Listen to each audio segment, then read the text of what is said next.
We're up nice and early this morning. We're heading to the Vatican to do the Keymaster tour. It's currently 5:20 in the morning and we're looking forward to it.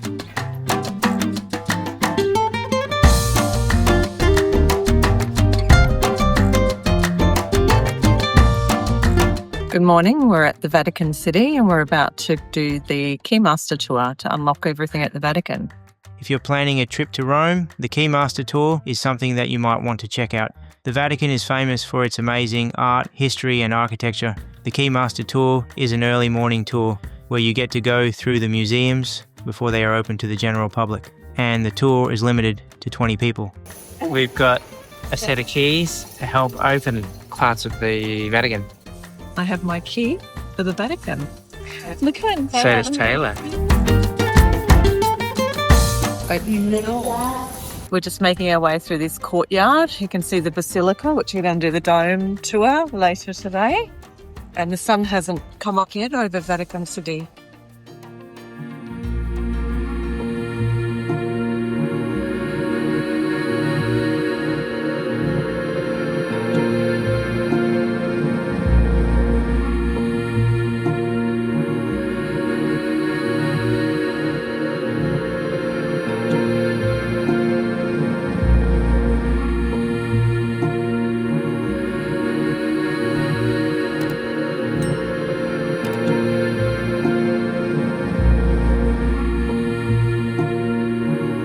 A real Vatican key holder, known as a clavigero, guides us through the empty halls and corridors, and we get to see everything without the usual crowds. As the museums can have up to 28,000 visitors per day, there are approximately 2,800 keys and around 300 doors to open. Obviously on the tour, we don't open all the doors, as some areas in the Vatican are off limits to the public.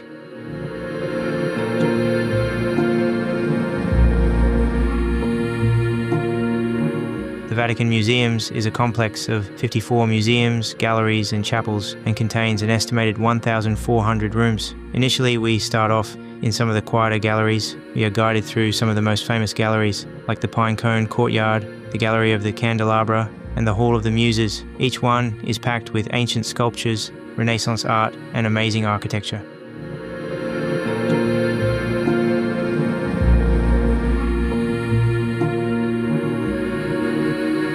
The Tapestry Gallery is a hallway with detailed 16th century Flemish tapestries designed by Raphael's school, woven with gold and silver threads. Most impressive are the lifelike figures whose eyes seem to follow you as you walk by. These massive works once decorated the Sistine Chapel for special ceremonies.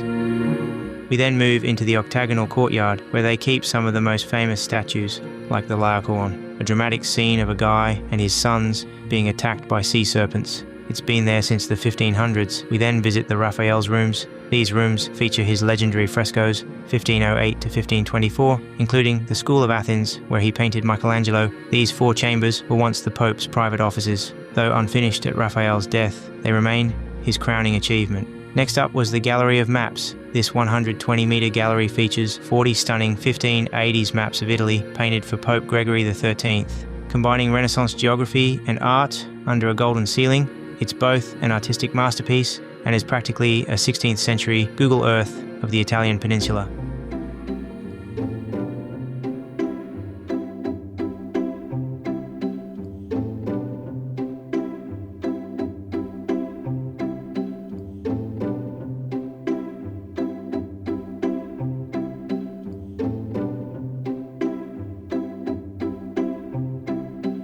It's a once-in-a-lifetime opportunity. We're going to get to open that Sistine Chapel. The highlight of the tour is the opportunity to unlock the Sistine Chapel. The Sistine Chapel is probably the most famous room in the Vatican. Built between 1473 and 1481, the Sistine Chapel became legendary when Michelangelo painted its ceiling 1508 to 1512. Michelangelo created the iconic creation of Adam and other Genesis scenes before returning 25 years later, 1536 to 1541, to paint the dramatic Last Judgment fresco.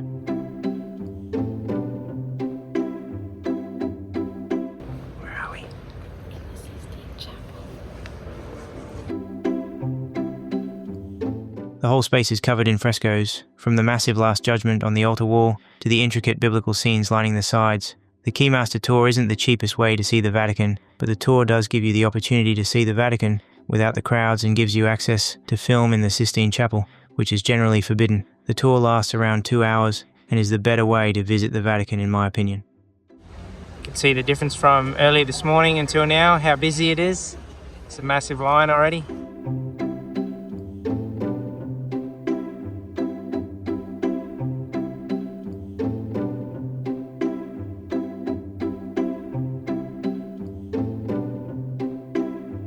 Just finished the Keymaster tour at the Vatican. It was certainly worth paying the money because the line was hectic as we came out. Literally went around the corner for probably a couple of 100 meters. We're now making our way down to the St. Peters Square, and we're going to be doing the St. Peters Basilica tour, and in particular climbing up to the top of the dome. And this is Rome.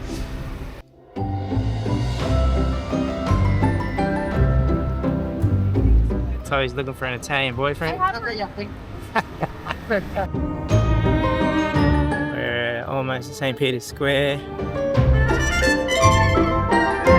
Chloe's about to taste the water of Rome.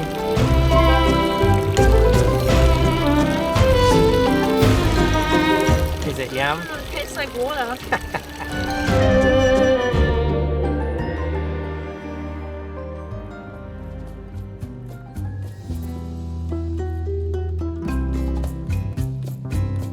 Here at St. Peter's Square, and you can see St. Peter's Basilica in the background, and it is only 8:30 and look at the line, it's massive. Just waiting at the front of St. Peter's Square, and we're going to be touring the St. Peter's Basilica and walking up to the top of the dome, and here's Chloe, Sharon and Taylor all waiting patiently.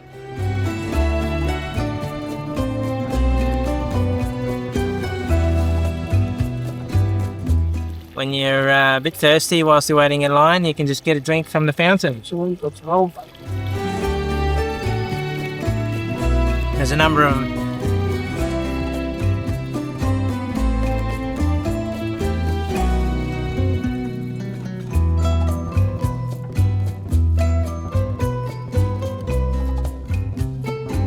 Line up is hectic.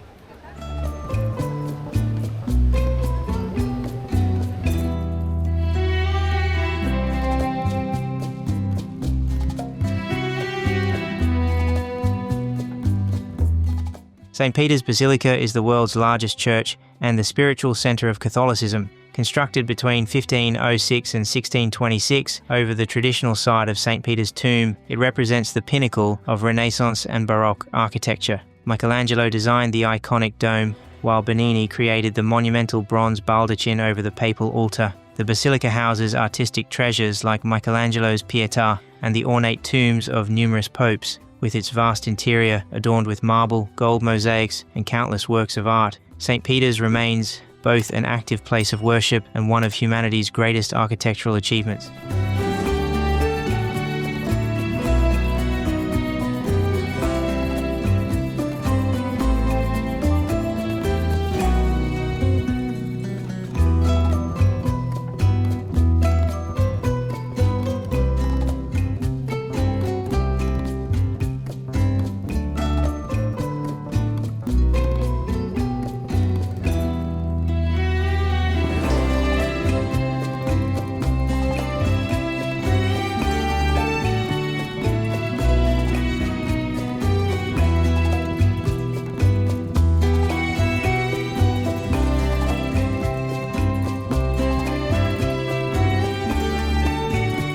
Feel more holy? I'm going to pray for you. Oh, I just for everyone.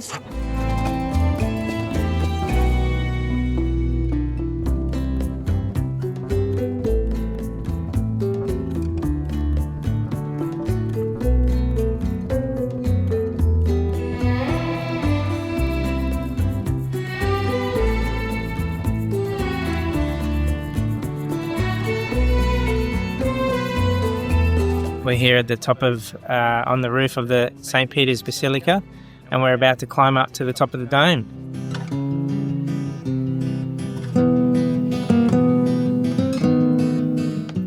After my 340 stairs, I'm still going. Yeah, we went up the elevator.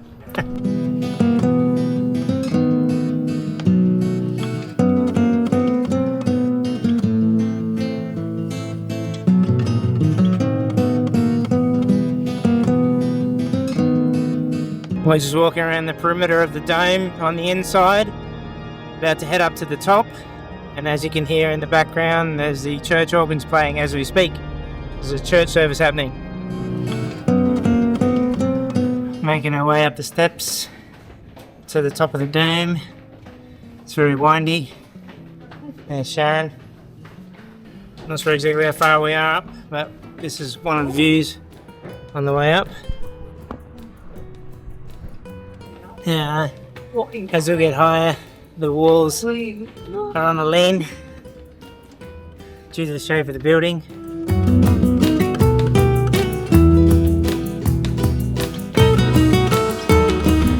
Made it to the top. Oh, that was narrow. Looking back down towards the square.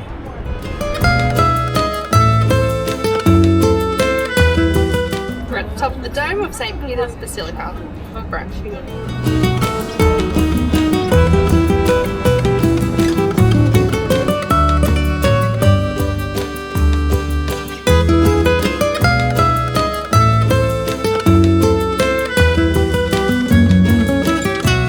Now you gotta walk down this steep stairwell.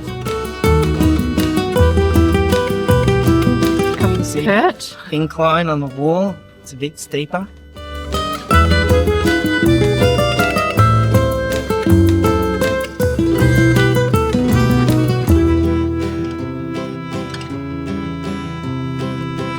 Exiting the basilica. Right.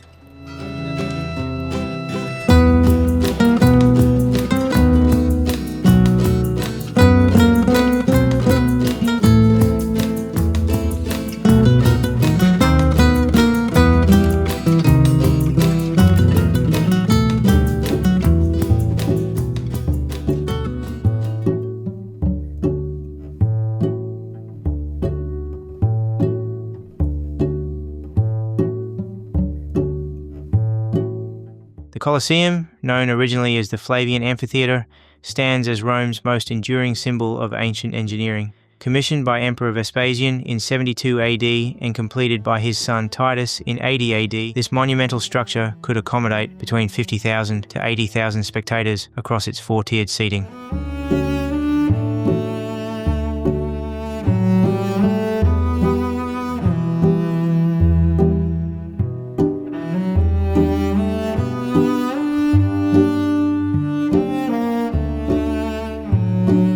The elliptical arena floor, measuring 83 by 48 metres, was originally covered with wooden planks and sand, arena, to absorb blood, giving us the word arena.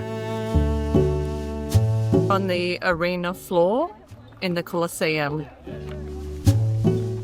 Beneath this surface lay the hypogeum, an intricate two-level subterranean network featuring 36 animal pens, gladiator quarters, and an ingenious system of pulleys and trapdoors that could elevate animals and scenery into the arena. While best known for gladiatorial contests and wild beast hunts.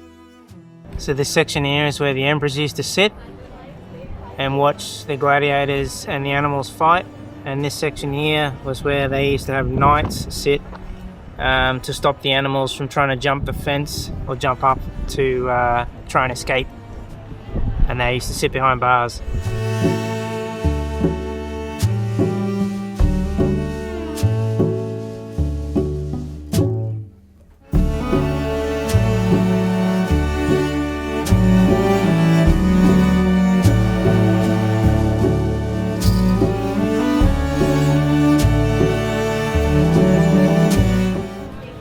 This is metal that used to be placed in between the travertine tiles or the blocks to hold them in place. During the Iron Age, they used to get people to steal them, so they'd pull them outside and create these holes in the travertine blocks. And that's evident throughout the whole of the Colosseum itself.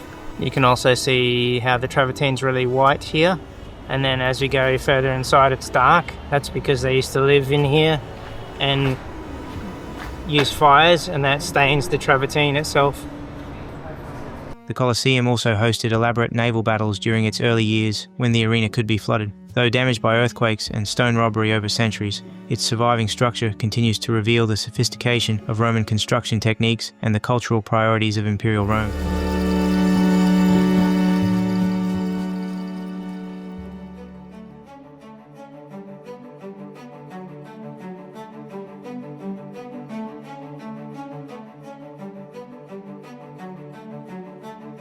The Roman Forum and Palatine Hill together form the historic heart of ancient Rome, where politics, religion, and daily life unfolded for centuries. The Roman Forum began as a simple marketplace in the 7th century BC, evolving into Rome's bustling civic centre. Over time, it grew into a sprawling complex of temples, basilicas, and government buildings. Key landmarks include the Temple of Saturn, housing Rome's treasury, the Rostra, the legendary speaker's platform, the Via Sacra, the main processional road, the Arch of Titus, commemorating Jerusalem's conquest. Just above it, Palatine Hill represents Rome's most exclusive address. According to legend, this is where Romulus founded the city in 753 BC. By the imperial era, it became the residence of emperors, with Augustus establishing the first imperial palace here in 27 BC.